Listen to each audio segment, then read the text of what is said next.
السلام علیکم۔ سورۃ الکوثر کی تفسیر تقی عثمانی۔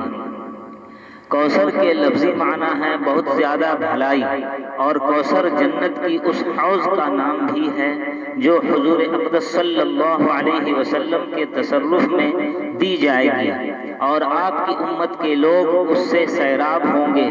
حدیث میں ہے کہ اس حوض پر رکھے ہوئے برتن اتنے زیادہ ہوں گے جتنے آسمان کے ستارے۔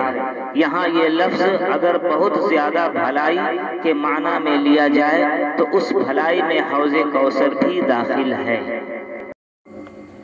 قرآن کریم میں اصل لفظ ابتر ہے، اس کے لفظی معنی ہے جس کی جڑ کٹی ہوئی ہو، اور عرب کے لوگ اس شخص کو ابتر کہتے تھے جس کی نسل آگے نہ چلے، یعنی جس کی کوئی نرینہ اولاد نہ ہو۔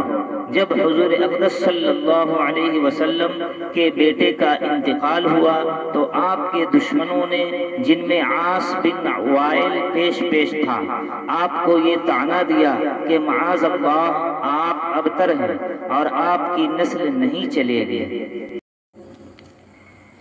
اس کے جواب میں اس آیت میں فرمایا ہے کہ آپ کو تو اللہ تعالی نے کوثر عطا فرمائی ہے، آپ کے مبارک ذکر اور آپ کے دین کو آگے چلانے والے تو بے شمار ہوں گے۔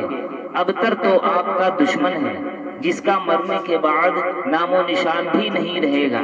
چنانچہ ایسا ہی ہوا کہ حضرت صلی اللہ علیہ وسلم کا تذکرہ اور آپ کی سیرت طیبہ تو الحمدللہ ثم الحمدللہ زندہ جاوید ہے، اور طعنے دینے والوں کو کوئی جانتا بھی نہیں، اور اگر کوئی ان کا ذکر کرتا بھی ہے تو برائی سے کرتا ہے۔